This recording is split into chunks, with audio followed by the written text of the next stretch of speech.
नमस्कार साथियों, इस वीडियो में हम वर्णों का वर्गीकरण जो है वो प्राणत्व के आधार पर देखेंगे। तो प्राणत्व के आधार पर वर्णों का वर्गीकरण देखिए अल्प प्राण और महाप्राण में किया गया है। अल्प प्राण और महाप्राण में तो प्राण मतलब यहाँ पर वायु से संबंध है और प्राण का पर्यायवाची भी वायु है। तो प्राणत्व के आधार पर मतलब वायु निकलने के आधार पर, तो अगर ज्यादा वायु मुंह से निकल रही है तो महाप्राण है और हल्की वायु निकल रही है तो अल्प प्राण है। तो आप ऐसे आसानी से समझ लीजिए कि अल्प मतलब थोड़ा और प्राण मतलब वायु, थोड़ा वायु, और महा मतलब ज्यादा और प्राण मतलब वायु। तो ज्यादा वायु मतलब महाप्राण, कम वायु मतलब अल्प प्राण। तो जो है प्राणत्व के आधार पर दो प्रकार से अल्प प्राण, महाप्राण। तो अब देखिए इसमें कौन कौन से वर्ण आते हैं। हर वर्ग का पहला, तीसरा और पांचवा वर्ण। तो हर वर्ग का मतलब का वर्ग, चा वर्ग, टा वर्ग, ता वर्ग, पा वर्ग। तो इसका जो है सभी का पहला, तीसरा और पांचवा वर्ण।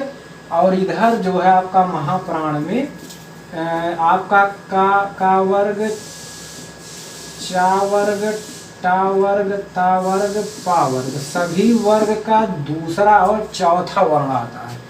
तो अल्प प्राण में हर वर्ग का पहला, तीसरा और पांचवा वर्ण। तो पहला वर्ण का वर्ग का हो गया। अब दूसरा वर्ण क्या है, आप ऐसे उच्चारण करिए का, तो थोड़ी वायु निकल इसके बाद। लेकिन जब आप खा कहेंगे, दूसरा वर्ण खा, ज्यादा वायु निकल रहा है, तो इसलिए इसको महाप्राण में रखा जाएगा, खा।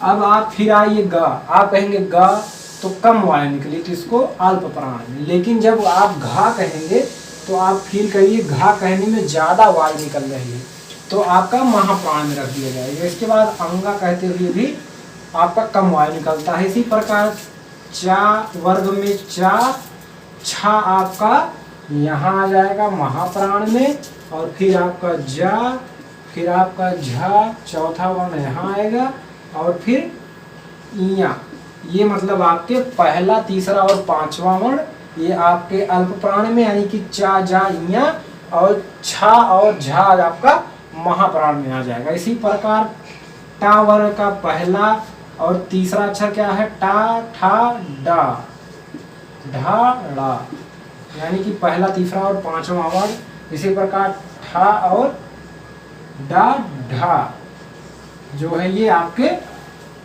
महाप्राण में है। इसी प्रकार ता, था आपका महाप्राण में जाएगा, तो ता, था दूसरा वर्ण, ठीक, ता, था, दा, धा, ना, ठीक।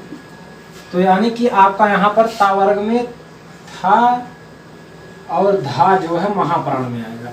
इसी प्रकार पहला, दूसरा आपका महाप्राण में फा, बा, चौथा फिर यहाँ भा और माँ।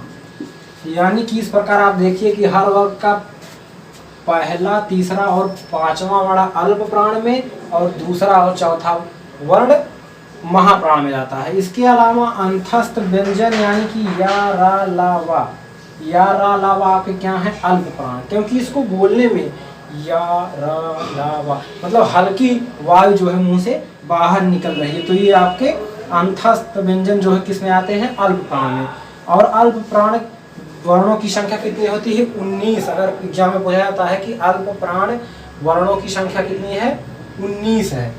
और महाप्राण में आपका हर वर्ग का दूसरा और चौथा अक्षर, और इसके अलावा ऊष्म व्यंजन या संघर्षी व्यंजन जो चारों होते हैं, तीनों सा और हा, सा, सा, हा, ये आपके महाप्राण में आएंगे, क्योंकि इनको बोलने पर ज्यादा वायु निकल रही है। और इनकी संख्या कितनी होती है, 14 होती है।